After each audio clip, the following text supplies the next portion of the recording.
Hi everybody and welcome to this documentary on Timeline. My name's Dan Snow and I want to tell you about History Hit TV. It's like the Netflix for history. Hundreds of exclusive documentaries and interviews with the world's best historians. We've got an exclusive offer available to fans of Timeline. If you go to History Hit TV, you can either follow the information below this video or just Google History Hit TV and use the code TIMELINE. You get a special introductory offer. Go and check it out. In the meantime, enjoy this video.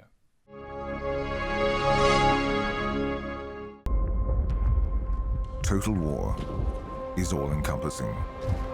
A war without boundary or limitation. In the Second World War, massive armies advanced, confronting whole populations with impossible choices. The manufacture of weapons transformed industry and the workforce. Area bombing campaigns reduced cities to rubble. Sieges doomed populations to starvation. Racial policies sponsored campaigns of genocide. At the heart of this conflict were ordinary people who would reveal both the best and worst of humanity. People whose lives were lost or mortgaged to the demands of total war.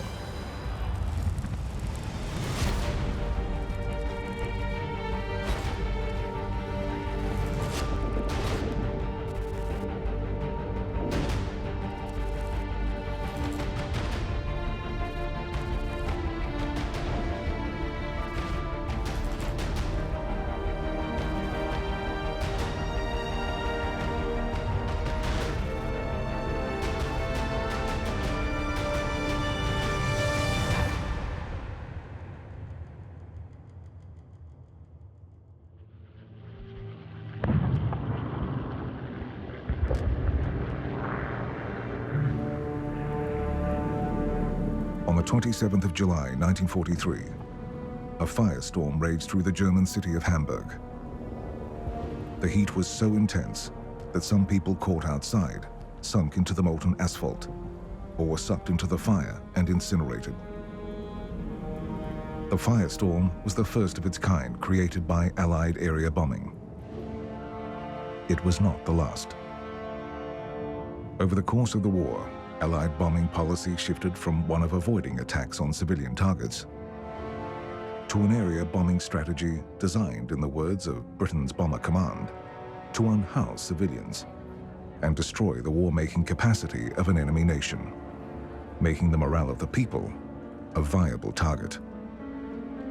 Acts which US President Franklin D. Roosevelt once said sickened the hearts of civilized man and woman, soon enough became Allied policy.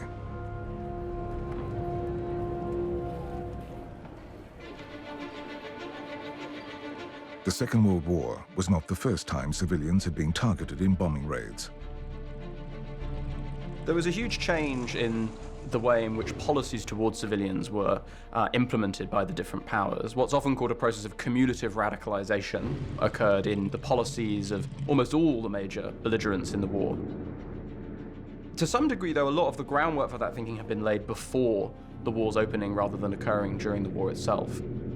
For aerial bombing, for example, the large-scale bombing of civilians by the Allied powers, senior policymakers have been calling for that kind of strategy since the end of World War I. During the First World War, when people saw those Zeppelins coming over, intending to drop bombs on their cities, they realized that war was no longer somewhere else. It was now being brought straight to your front door. And in the Second World War, we see that on a much larger scale. In the interwar years, the fear of the bomber grew as nations across the world refined their policies. So-called area policing of villages in Iraq in the 1920s by the British, the Japanese bombing of Shanghai and Chongqing, and the bombing of Guernica in the Spanish Civil War demonstrated to the world the destructive power and devastating consequences of aerial warfare. As Stanley Baldwin said to Parliament in the mid-1930s, the bomber will always get through. And this belief was really held more as a matter of faith than on the basis of hard evidence. But at the time, it was thought that because bombers could not be stopped, the offense in particular against civilian populations who were thought to have weaker morale, and be the vulnerable point of modern war economies seemed like it would be likely to be an effective strategy.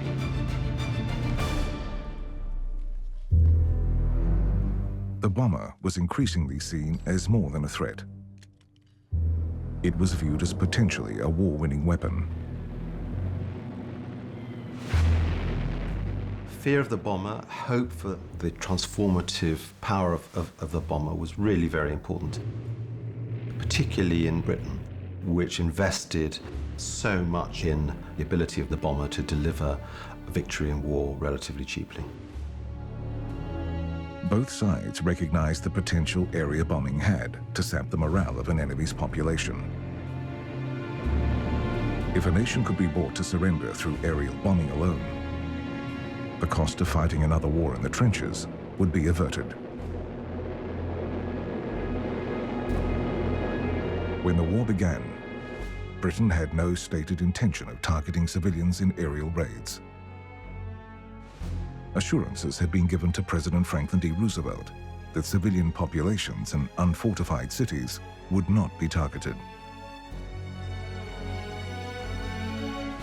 The British also feared retaliation.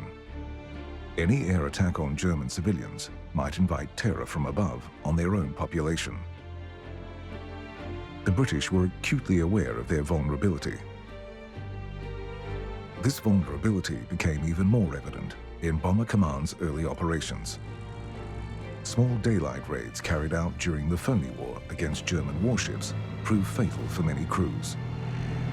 On the 18th of December 1939, 24 Wellingtons flew over Wilhelmshaven. Half were shot down, revealing weak points in the aircraft and the perils of daylight raids. Now, very quickly, the British, who are trying to bomb German industrial targets by day, they find that daylight bombing is just too costly. The first large attack on German soil occurred on the night of the 11th of May, 1940. Each speck of light a blazing German building. Easy enough to realize the catastrophe, the concentrated chaos that is overwhelming the city below. The perspective on bombing civilians began to shift a few days after this attack. The Luftwaffe attack on the Dutch port city of Rotterdam on the 14th of May 1940 killed 900 civilians and destroyed much of the old city. German attempts to abort the attack when it became clear the Dutch were preparing to surrender failed. The British War Cabinet considered this an atrocity and authorized bombing raids in the Ruhr. Industrial and transport targets were the focus of the raid, and the bombers were instructed to avoid civilian casualties. But the lines were becoming blurred. The strategic bombing campaign arises originally as a strategy of desperation almost. Britain essentially stands alone with the support of the Commonwealth. All of its European allies have gone. The United Kingdom wants the support of the United States in the war. It wants to draw them in to the war. It needs to demonstrate that it is still a viable ally, that is still fighting, so it needs to take the war to the Germans. Relentless British air raids over urban and rural targets in Germany between May and September 1940 forced civilians into shelters.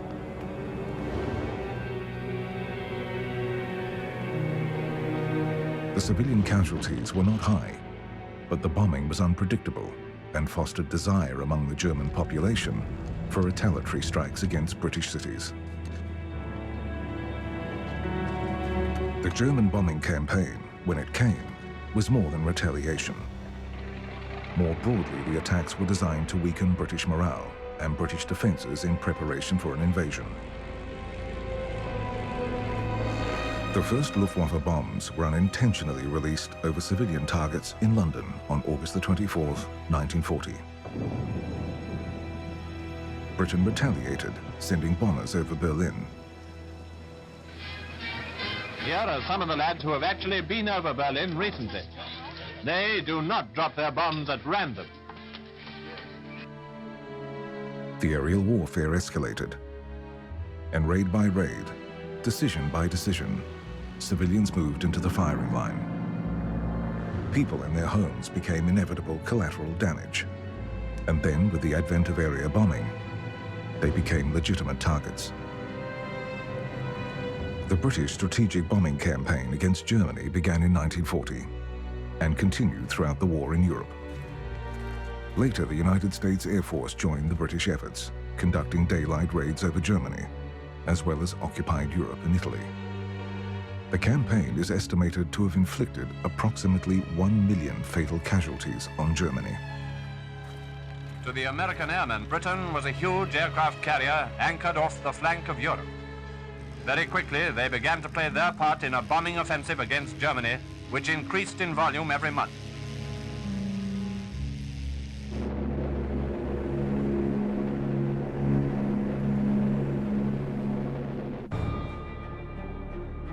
From the British perspective, the aerial warfare undertaken by the German Air Force between July and October 1940 is known as the Battle of Britain. The campaign between September 1940 and May 1941 is called the Blitz. For Germany, this was one campaign. They called it the England War. The England War was a fight for air supremacy to secure the way for the planned German land invasion of Britain. Germany had hoped Britain would agree to peace terms following the fall of France. When this did not eventuate, planning began for Operation Sea Lion. Air superiority was paramount. They were going to come by water. So obviously, if you've got landing craft and you have a viable air force, that is going to attack it. They weren't going to take that risk. They had to knock out the air force. For the United Kingdom, the Battle of Britain was the vital defensive battle of the war. Between July and October 1940, the men of Fighter Command, those Churchill called the Few, defended the skies above Britain against the Luftwaffe.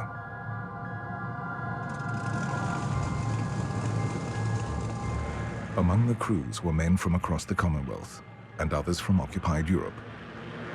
American pilots were also among those who joined the fray. Even though you think of it as British, it really was an international force because you had Australia, for instance, we had 30 or so pilots. You had Poles, Czechs who had come from fallen Europe. You even had 5 Americans flying in there, a couple of Jamaicans. It was an international force designed, dedicated to defending Britain. These are a few of the American fighter pilots based on Britain, now engaged in some of the greatest air battles the world has yet seen. Every kill is chalked up. Magnificent work is being done. All honor to the men who are doing it. In addition to Fighter Command, Bomber Command crews also flew operations in defense against a German invasion. They were ordered to target the invasion fleet being assembled, attacking ships, barges and ports in occupied Europe. 10% of barges and other vessels which had been assembled were destroyed by Bomber Command.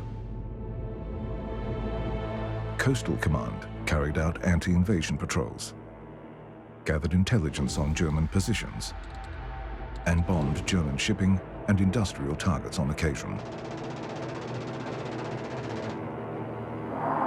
The Luftwaffe attacked the Channel convoys, the southeast coast and installations there. They wanted to knock out the aircraft industry, radar, major aerodromes. If the aerodromes are out, the Air Force obviously is going to be in a lot of trouble.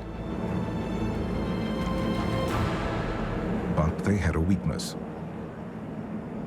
The Luftwaffe lacked heavy bombers, and the limited operational range of the fighters meant they could stay over their targets for only a few minutes. It made for a difficult campaign. The defense against these attacks involved men and women on the ground as well as in the air. Hundreds of thousands of women worked in the Auxiliary Territorial Service, the Women's Auxiliary Air Force, or the Women's Royal Naval Service. Among their varied roles were some which directly contributed to air defense. Say the bombs are coming over and the army are using radar to plot where the bombs are coming. They can then target a bomb to try and knock them out before they drop the bomb on the plane. And the women did all the plotting and everything for that, but because of the taboo on women being involved in combat, they weren't allowed to press the button which fired the gun. So the man had to do that. The Air Defense Network was able to rapidly use information on raids collected by the Observer Corps to direct fighters. Ground crews ensured aircraft were maintained and repaired as quickly as possible. Fighting above home soil meant the British could rescue downed airmen and repair aircraft which the Germans could not. Searchlight operators lit the night sky, exposing approaching aircraft. In the factories, men and women worked to ensure production continued. This was total war, not only because civilians were being specifically targeted in the raids, but because they were actively mobilized against them. The Battle of Britain was a decisive defensive victory. The Luftwaffe was unable to defeat the RAF and secure the air supremacy needed for the planned invasion to proceed. The German Air Force was losing pilots and aircraft faster than it could replace them. British aircraft factories were outproducing German factories. The Germans lacked the heavy bombers they needed. On the 19th of September 1940, Hitler postponed Operation Sea Lion indefinitely.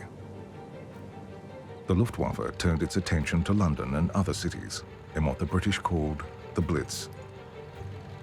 Between September 1940 and May 1941, people in London and other British cities endured relentless bombing.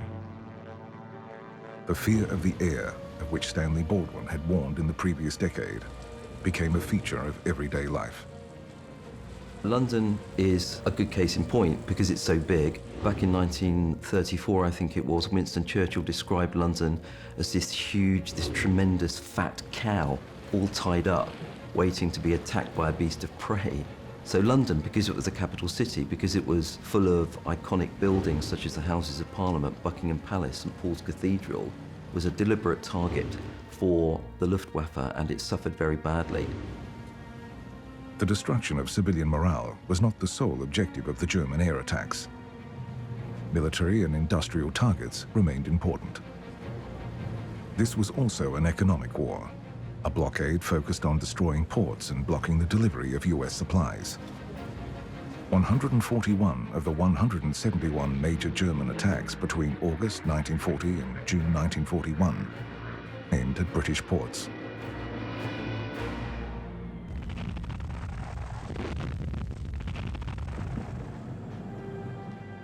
The intent of the bombing campaign was of little consequence to those who lay in the path of the bombs.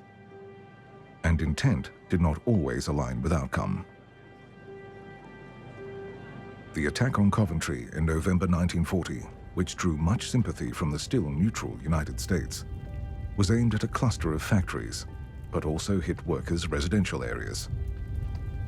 Over 500 tons of explosives fell on the city. Incendiary bombs set Coventry alight. St. Michael's, which had been built in the 12th century and designated a cathedral in 1918, was gutted. Coventry was so badly damaged in the course of just a relatively short bombing campaign that the Germans actually coined a term for it, Coventration, I believe it's pronounced, or Coventration, which basically means the rapid destruction of an entire city centre through bombing. The cathedral spire and the font remain. The rest is rubble. But all that the cathedral represented and the spirit of this centuries-old city lives on. Back in London, night after night, German aircraft released their bombs. Houses turned to rubble. People sought shelter in the underground stations. There, they waited out the attacks, waited to see if their homes had survived the blasts. Between August 1940 and June 1941, London endured 79 major night raids. There were a few nights when the weather and various other adverse conditions meant that the Luftwaffe didn't come. But broadly speaking, London suffered one of the longest continuous bombing campaigns in the 20th century. But it was not the only city to endure the raids. Liverpool, Bristol, Southampton, Glasgow, Manchester and Belfast were among the cities which suffered multiple night raids. An estimated 43,000 civilians were killed, 139,000 wounded. Public morale wavered under the strain, but it did not break. By September 1941, Churchill was forced to concede that it is very disputable whether bombing by itself will be a decisive factor in the present war.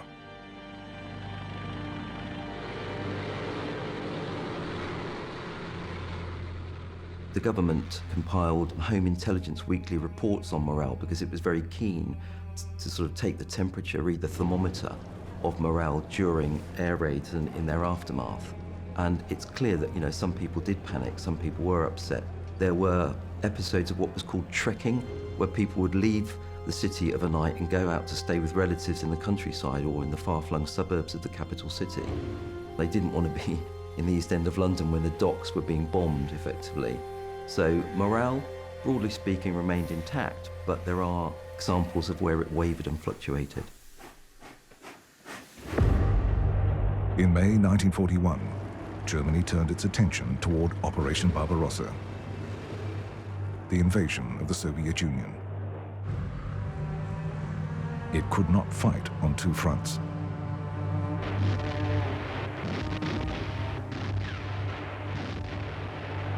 As Germany shifted focus, Britain's bombing war also began to change. The concept that's come in recent times of what we call supreme emergency is this idea that if a state is faced with a really terrible situation, if they have been the victim of aggression, they're about to lose a war, and the consequences of losing that war would be absolutely terrible, that in those sort of circumstances they're actually justified in throwing away some of the usual rules of war. Not that it's excusable, not that it's understandable that they do these things, but it's actually the right thing to do. In July 1941, Bomber Command received a new directive, one which specifically included reference to destroying the morale of the civilian population as a whole, industrial workers in particular. Sir Arthur Harris, Bomber Harris as he came to be known, took charge of Bomber Command in February 1942. He believed in the effectiveness of area bombing and soon put the instruction on targeting the civilian population into effect. There are a lot of people who say that bombing can never win a war. Well, my answer to that is that it has never been tried yet, and we shall see.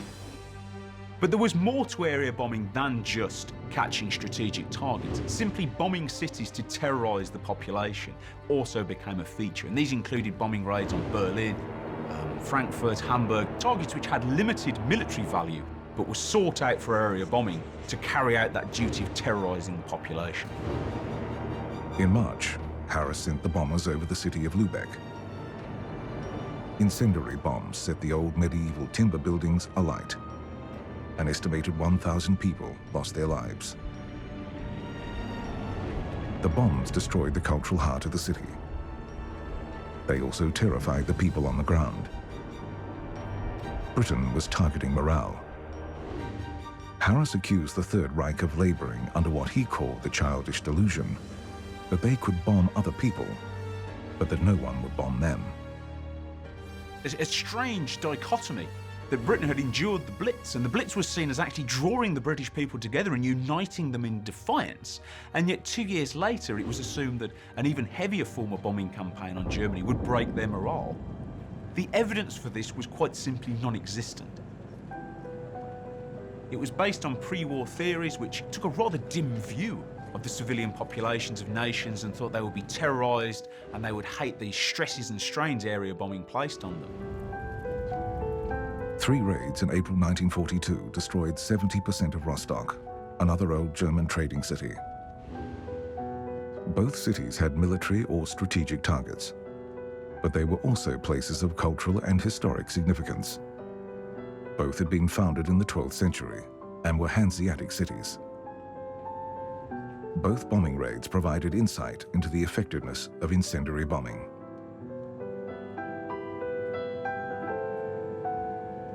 The Luftwaffe retaliated in kind, targeting Norwich, Bath, Exeter and York in the so-called Baedeker raids.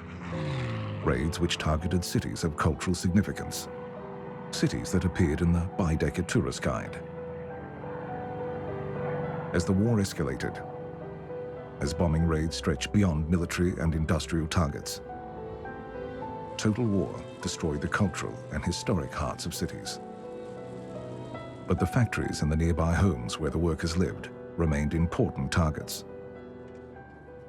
Most of those workers, it was known that they lived in areas reasonably close to these factories, so we'll attack these civilian areas that are close to the factories, knowing that we're likely to be actually doing significant damage to the factory workers. The use of incendiary bombs escalated as the Bomber Command campaign wore on. The 1,000-bomber raid over Cologne in May 1942 used a mixture of incendiary and high-explosive bombs.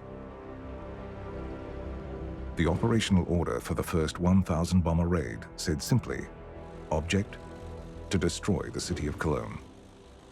The British thought that it was pointless to try and target factories or marshalling yards at that point in the war. One simply had to hit cities. The raid destroyed 8 square miles of the city.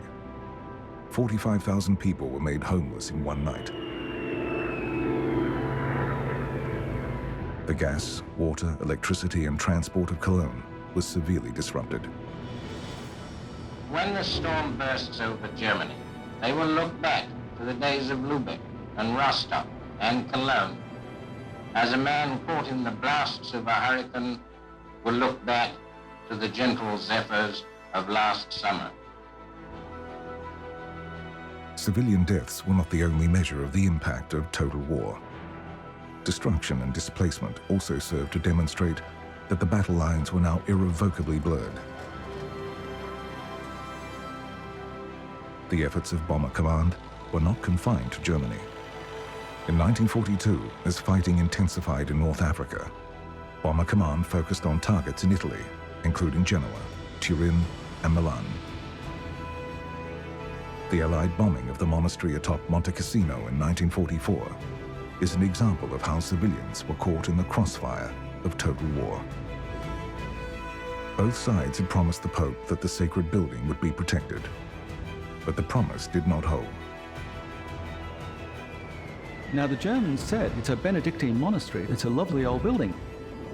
But the Allies believed that the Germans were using it as an observation post, and maybe they were. But the fact is that on the 15th of February, the US Air Force came over and destroyed the monastery to no effect, because they turned it into a pile of rubble that the German paratroops were able to defend superbly.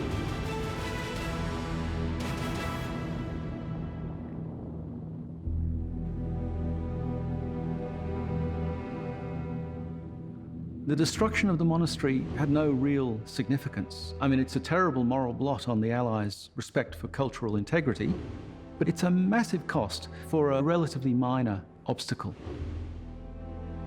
Some 2,000 civilians from Cassino had been sheltering in the vicinity of the abbey. 230 were killed. The bombing occurred in the context of a larger battle and was not specifically aimed at civilians or the culturally significant monastery. It is nonetheless an example of the devastation caused when boundaries between battlefield and home front are obliterated.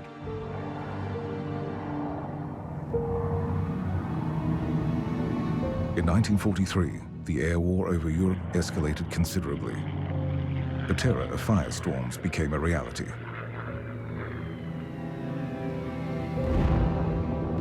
Operation Gomorrah, a series of 6 raids on Hamburg between July and August 1943, was a combined Royal Air Force and United States Air Force effort. Large portions of the city were destroyed, and some 45,000 people lost their lives. The night of the 27th of July was particularly destructive. The combination of the heat and low humidity fanned the flames into a firestorm that engulfed the city and sent burning human bodies whirling into the air. 900,000 people were made homeless. 22 square kilometers were destroyed, creating almost 43 million cubic meters of rubble. 42,000 people were killed in 4 nights between the 24th of July and the 3rd of August. By February 1945, the bomber offensive had reached its peak. But by 1944 and 1945, the rate of bombing of Germany and other occupied territories by the RAF and the United States Air Force was stupendous. It was on a much, much larger scale than the bombing even of 1942 and 1943. There was massive overkill by the Allies by the end of the Second World War. At the Yalta Conference on the 4th of February 1945, the Soviets requested assistance in the form of Allied air attacks on communication centers, suggesting Berlin as a potential target. Attacks on communication centers would impede German supply and reinforcement of their forces, as the Soviets pressed on with their offensive, which was closing on the German border. Auschwitz had been liberated on January 27th. Allied planners ultimately chose Dresden, which contained important industrial and transportation targets. Between the 13th and 14th of February 1945, close to 3,000 RAF and US bombers carried out night and day raids over Dresden. By this time, with the Allies advancing on Germany, refugees were among those sheltering in the town. A firestorm engulfed the city. Dresden was a beautiful city, admired for its architecture and art. It was known as the Florence of the Elbe, and then it was rubble. Tens of thousands of people lost their lives, and a once beautiful city was reduced to ash and rubble for arguably little military gain.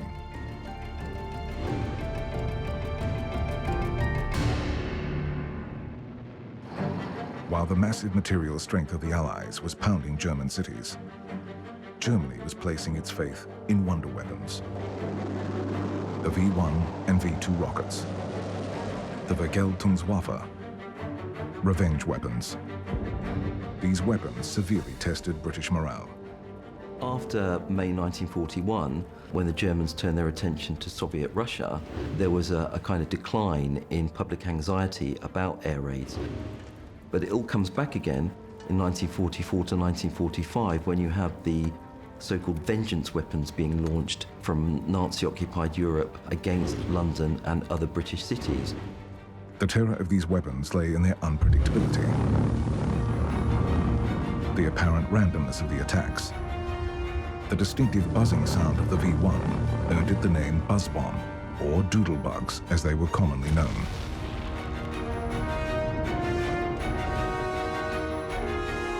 The V-2 weapons climbed to the edge of space before returning to Earth at supersonic speeds. The V-2 was an incredibly fast missile. It's the birth of the rocket, effectively. And when that started smashing into London, killing many people, destroying very large buildings, the government was almost in denial at the start of that. And it was only because it was obvious something awful was happening that the government was forced to admit that London was again under attack. In the face of area bombing over Germany, the revenge weapons served a different purpose than the earlier Blitz. Terror was now a clear aim. Civilian morale a target.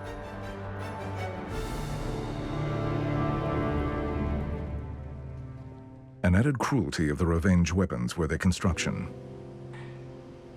Slave laborers were forced to work on the construction of the weapons. An estimated 20,000 died in the process. The creations of the weapons also drew in scientists, one of whom, Werner von Braun, made a major contribution to the United States space program in the decades after the war.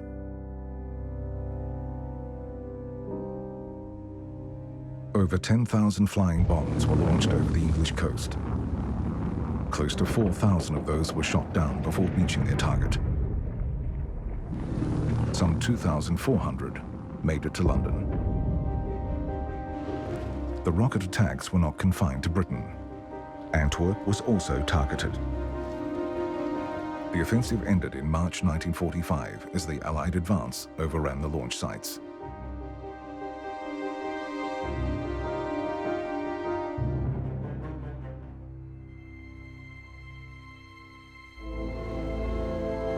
Bombs began and ended the war for the United States.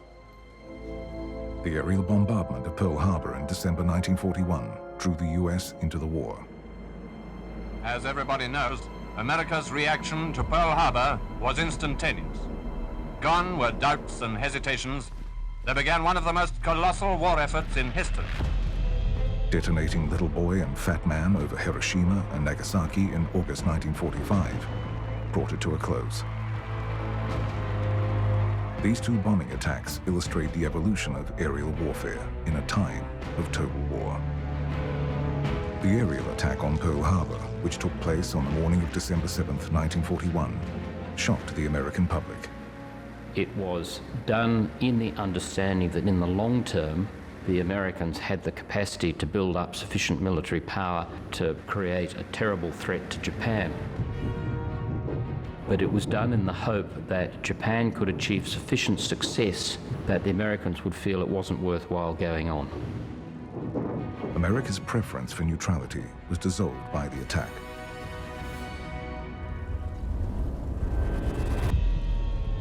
"49 civilians were killed, but they were not the intended target. The some 360 Japanese planes which flew over Oahu that day aimed their attack on the US Pacific Fleet. The destruction was considerable. Numerous ships were capsized, sunk or destroyed, as were some 180 aircraft. The attack accounted for more than 3,400 US military casualties, including more than 2,300 killed. This was aerial warfare aimed at destroying the military capacity of an enemy nation. The operation was a partial tactical success, with the caveat that the wrong targets were attacked. It was a strategic failure of the worst order. The nature of that attack was the thing most calculated to create in the United States a collective will to respond in a way that I don't think anything else would have. December 7th, 1941, a date which will live in infamy. The United States of America was suddenly and deliberately attacked by naval and air forces of the Empire of Japan.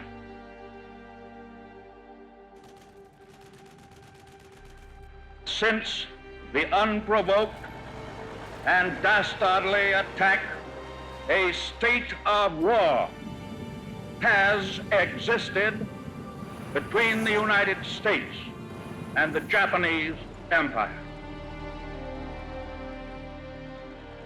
No matter how long it may take us to overcome this premeditated invasion, the American people in their righteous might will win through to absolute victory.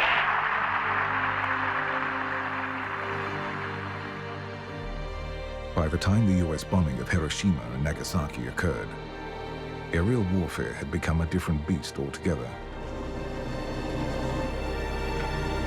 The bombing of these two cities represented the ultimate application of area bombing. Civilians and civilian morale had by this point become legitimate. Indeed, the only targets.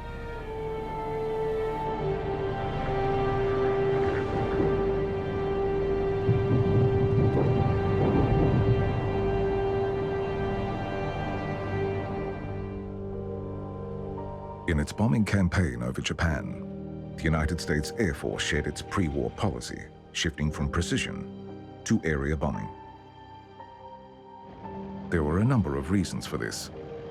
The weather over Japan, particularly cloud cover and high winds, made high-altitude precision bombing impossible.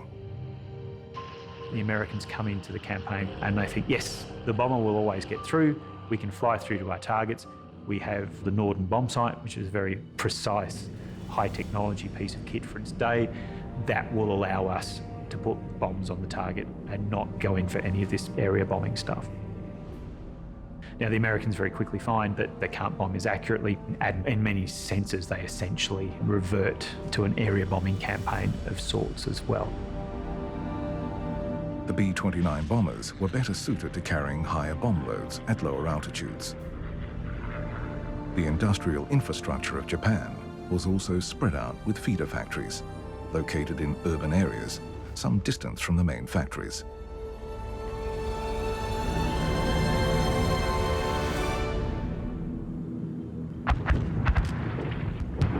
The wood and paper houses made Japanese cities vulnerable. Using incendiary bombs, the bombers created great fires that spread across cities, reaching the dispersed industrial targets. It also targeted civilian morale. The firebombing of Tokyo and other major cities was carried out in the hope of forcing Japan to surrender.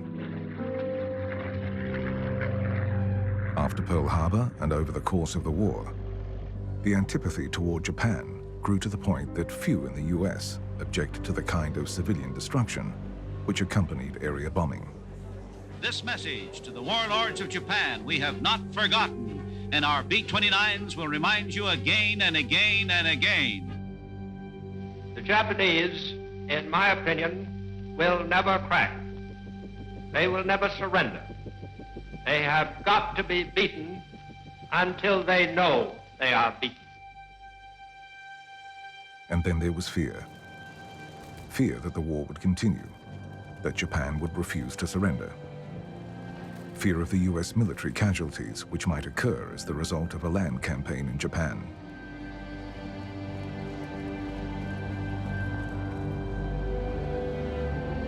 In October 1943, American intelligence reported on the vulnerability of the Japanese cities to incendiary attack. The fate of the civilian population was factored into this research. The destruction of industry and military establishments would be the direct effects of such an attack. But the study acknowledged that indirect effects would include casualties among workers, damage to transportation facilities, damage to public utilities, diversion of resources to reconstruction, and lowered Japanese morale. American military planners had to make a decision. Some historians believe the decisions taken were unavoidable. Confronted by the expectation of enormous casualty figures if the battle was carried to Japan's home islands, the military planners considered drastic action to force the surrender. Others argue that by this stage, the Allies were not facing a condition of supreme emergency. When you're talking about the US bombing Japan, particularly with widespread use of incendiary bombs in bombing Japanese civilians, I really think you're talking about a very different sort of argument. You can perhaps make a supreme emergency argument about Britain engaging in area bombing or terror bombing of civilians in 1940, 1941. When you're talking about bombing Japan in 1945, those arguments just don't apply. You can't say that the US and its allies were about to lose World War II. That was obviously not the case. So it's impossible to make a supreme emergency argument for that sort of bombing. I do think that what you're talking about is this idea, well, this is what they called a total war. Everything is considered to be acceptable at this point. The United States had the resources to execute a total war against Japan. There were few restrictions on the extent to which they could carry out bombing raids. The Allies had, by the end of the war, an incredible capacity to deliver ordnance on a global scale. They had seen this as the means to victory, and they were in a position to bomb really without opposition, or not very much opposition by them. And of course, they wanted to bring the war to a close as quickly as possible, and deployed all these resources. In 1945, B-29 stalked the skies of Japan at night. One night in particular has become infamous. The night of the 9th of March, 1945. The oil-gelled and gasoline-gelled bombs dropped that night were designed to set the city ablaze. This they did. Some 300 bombers dropped more than 2,000 tons of incendiaries over Tokyo. The wind fanned a firestorm beyond all previous imagining. Estimates of the civilian deaths range from 80 to 100,000, with tens of thousands more injured. 16 square miles of the city were destroyed. It was an unparalleled level of aerial destruction. Worse was to follow.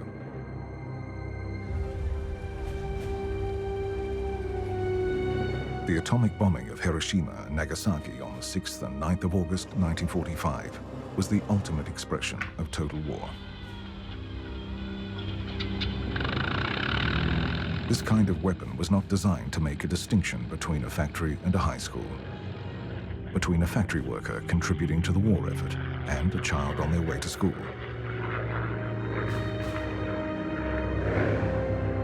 President Truman weighed the cost of a land campaign against the use of the weapons. He considered the potential lives lost in both scenarios and determined that the atomic weapons were the lesser of two evils. At 9:15, the bomb is dropped. The aircraft banks away at high speed.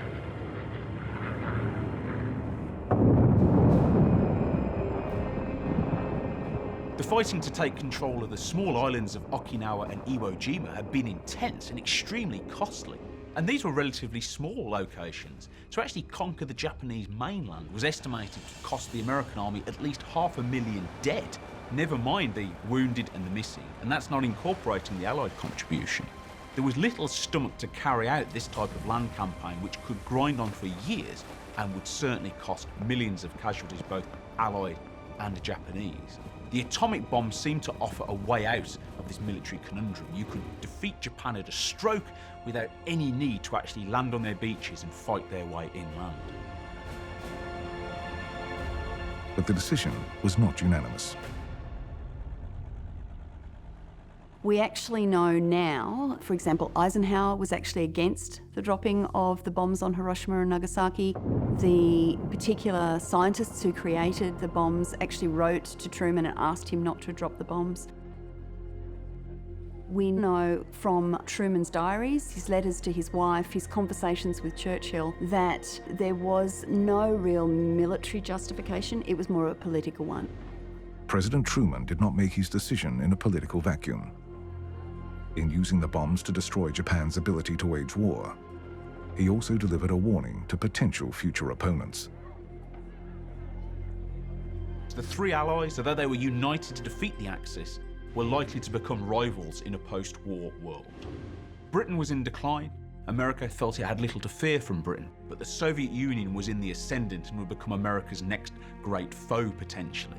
By dropping the atomic bomb, the United States sent a very clear message to Stalin and the Soviet Union that the United States was in possession of a new and terrible weapon and was prepared to use it against its enemies.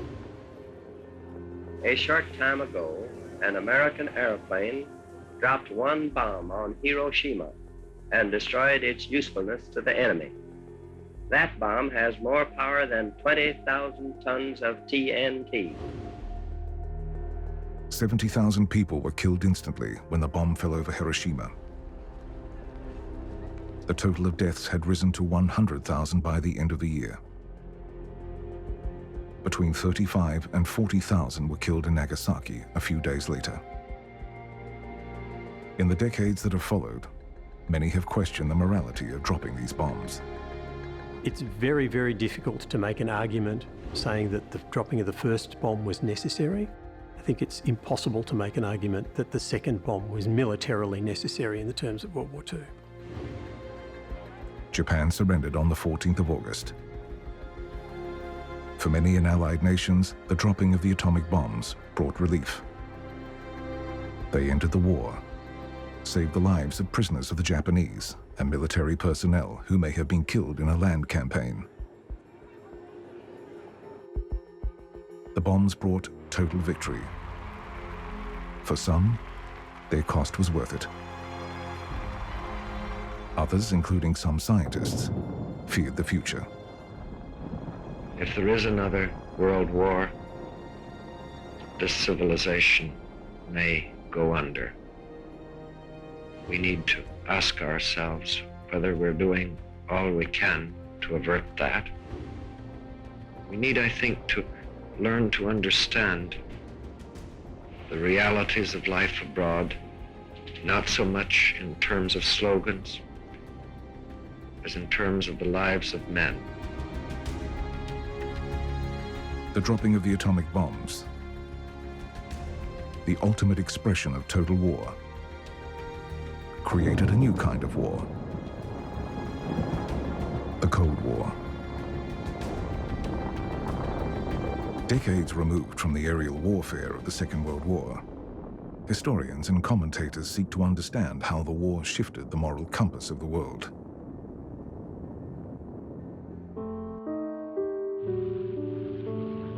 Actions which seemed unthinkable before the war, slowly but surely became policy. Beneath the leaders making policy and the bombers carrying it out were the civilians who lay in the path of the bombs. Cities engulfed in the darkness of enforced blackouts, night after night. People forced to shelter underground for hours or days. People buried beneath rubble. People incinerated in firestorms or suffocated in shelters. Total war, by its very nature, obliterates moral boundaries. Scientific and industrial progress creates ever more sophisticated weapons of destruction. In total war, the question of morality becomes secondary to the means which will achieve victory. The story of aerial warfare campaigns in Europe, Asia, and the Pacific show that faced with defeat, faced with a perceived unstoppable enemy, decisions which are morally repugnant in a time of peace will often be made in a total war.